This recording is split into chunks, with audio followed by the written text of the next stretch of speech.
Hello, I'm Dan Toppy and welcome back to another Fortnite video.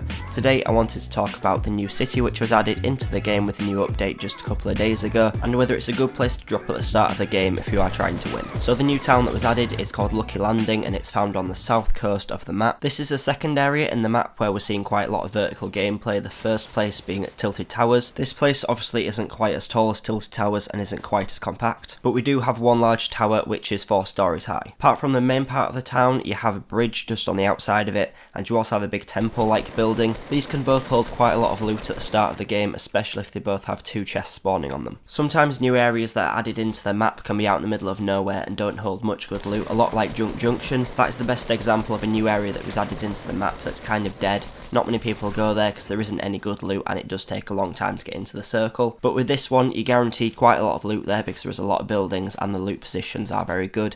And you're also positioned really well even though you are quite a long way away. So you'll often find yourself being outside of the first circle. When you are pushing in towards the centre of the circle, you do have lots of other towns to push through. Earlier today, I was in a game where the flight path was a long way from Lucky Landing, so I decided to jump out early and pull my chute early. I landed there completely on my own, so I was able to go to all of the chests and pick up all the loot that was there. I counted up how many chests was there. When I was there, I found 9. The amount of chests and the position of chest spawns aren't guaranteed every single time, and because of the overall size of the town and how many buildings are there, we can assume this is probably the lowest amount of chests that you'd find, and I'd say that you can probably find a maximum of 12 there if you are lucky. And the loot there was also really good. The loot isn't always completely random, some places do have better loot than others. From the 9 chests and all the ground weapons, I was able to get a golden scar, a purple tactical shotgun, 2 blue M16s and 450 shields, as well as lots of other stuff like medkits and all the other lower ranking weapons. So as long as you drop there when there isn't loads of players going there, there is lots of loot to be had. Obviously there isn't as much loot as you can find at Tilted Towers just because there isn't as many floors in each building, but there is still loads of loot to be had,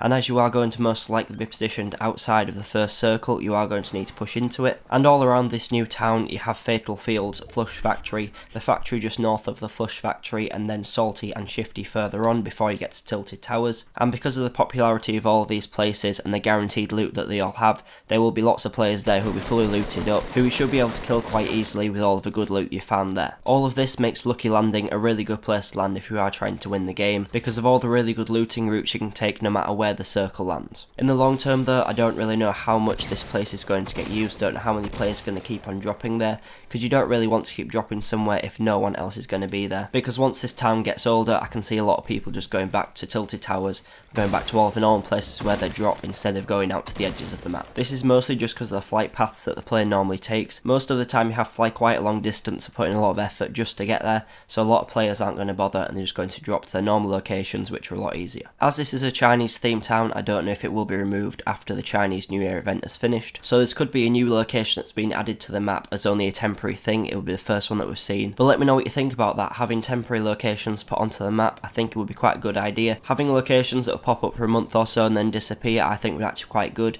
It would change up the gameplay a lot if it was in the right position. It would make the gameplay a lot more fun in the long run. But let me know what you think about Lucky Landings, if you dropped there, what you think of the loot rates, and whether you think Epic plan on keeping this in the game after the event has finished. But if you have enjoyed this video, please make sure you leave it a like and make sure that you subscribe to see all the Fortnite videos coming in the future. But thanks for watching and I'll see you in the next video.